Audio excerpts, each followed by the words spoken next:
So I'm pleased to have on retired Colonel Lawrence Wilkerson. He's a retired United States Army colonel and the former chief of staff to Secretary of State Colin Powell. Thank you so much for joining us, Colonel Wilkerson. Well, thank you for having me. It's a pleasure, I guess that's the right word, to be here with such a distinguished forum today and on such a day as today. I think, Anastasia, you and Helga have covered the granular situations we confront today quite well. I want to kind of take it up a little bit, and I want to talk about what I think is the principal existential threat in the world today.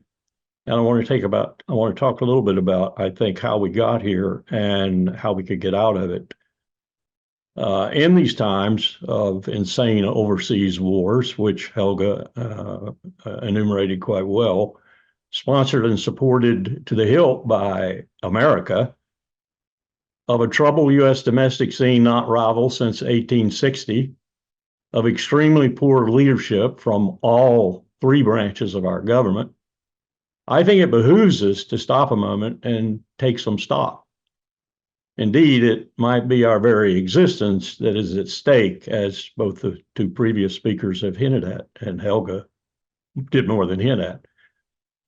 The sweep of human empires is well recorded for at least 3,000 years, and at least in sketches for about 2,000 more. In that sweep of time, minimal in a geological sense, after all, humans have been here, we think, for 300,000 years, and appreciably so for at least 50,000 years. But in that sweep of some 5,000 years, hundreds of empires, hundreds of them, large and small, have come and gone.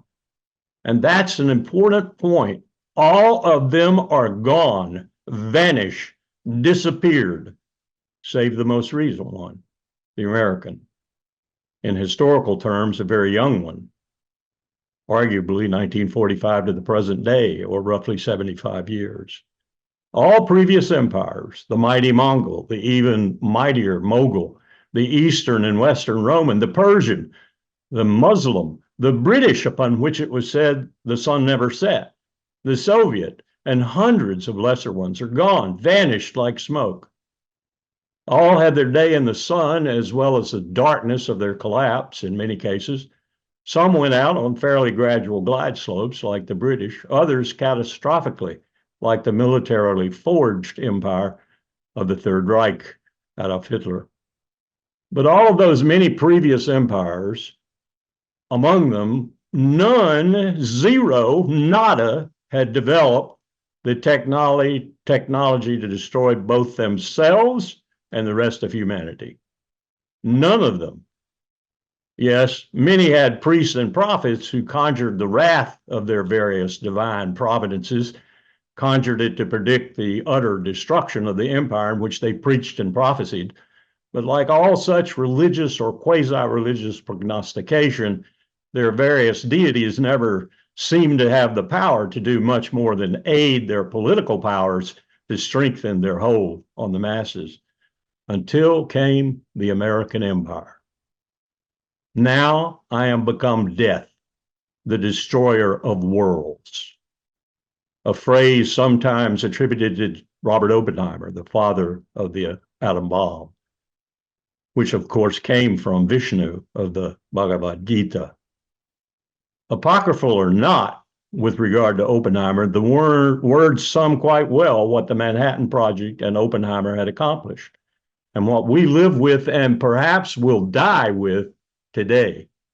A single ballistic missile submarine carries sufficient weapons to destroy the world as we know it.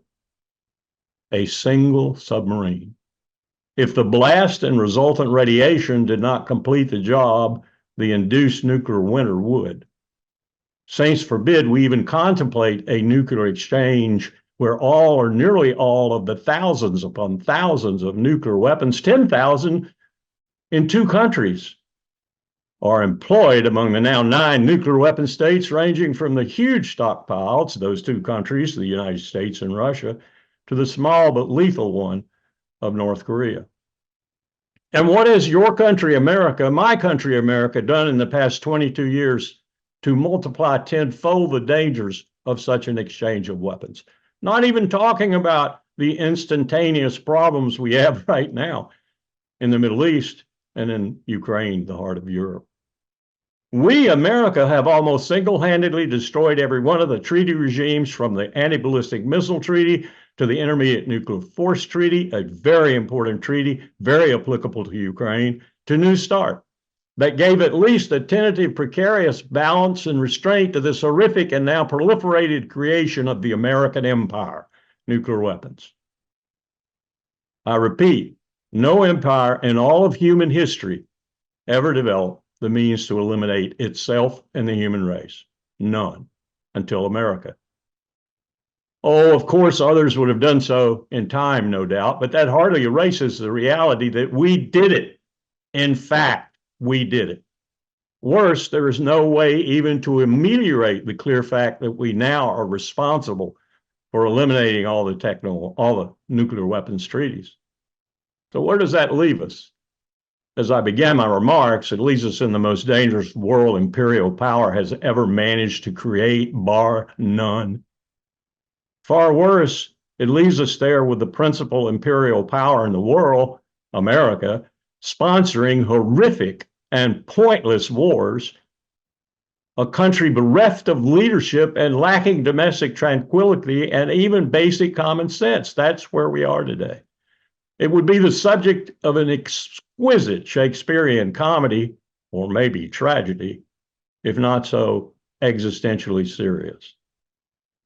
Now, after hearing my dismal picture of the situation with regard to these deadly weapons, I probably should stop and offer some hope. It's difficult for me to do because I have been exposed, personally exposed, to the stupidity of Washington's leadership in a way that stays with me and will be with me until I enter the grave. The George W. Bush administration was ripe with the problems I have only just now generally and briefly described. But in the name of optimism, I'll offer some hope, I hope, myself.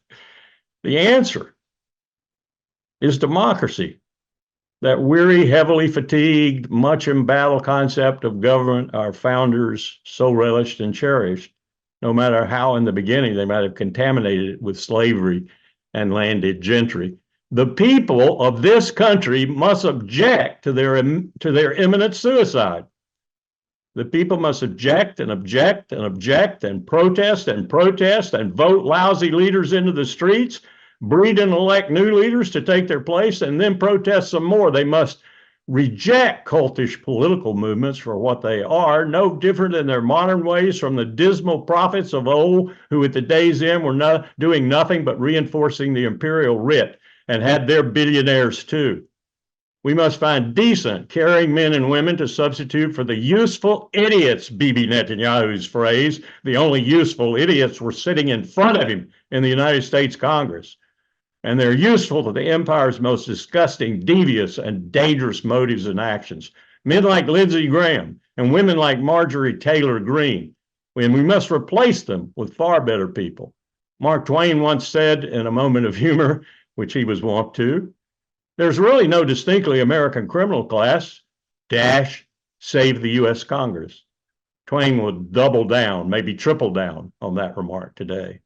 We must campaign for change and campaign constantly and directly in the ugly face of empire. And we must work diligently in every way possible on every level in the empire's home, here in the so-called land of the free, to change the trajectory of empire, even to end the empire on as gentle and little damaging a glide slope as possible, if we can.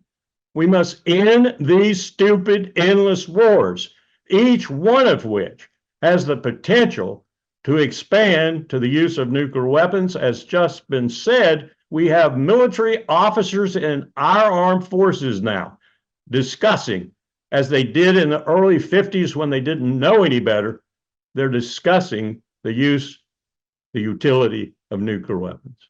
But one way to do so in spades is to agitate constantly for the reduction of the incredible 700 to 800 overseas bases of this empire, which enable and even in some ways start these wars.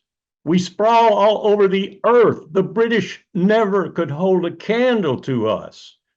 And it's contaminating the very fabric of our nation to be out there in such a way. Another vital effort, as I have suggested, I hope by my remarks, must be to agitate strongly for new nuclear treaty regimes, and this time with all the nuclear weapon states included, meaning that world pariah state, the one engaged in genocide in Gaza today, Israel. They must be brought kicking and screaming into the new nuclear weapons regime. I hope you get the picture. We, all of us who care, and we're many, need to reclaim our republic and our democracy and end our damn empire, and swiftly, not slowly. Thank you.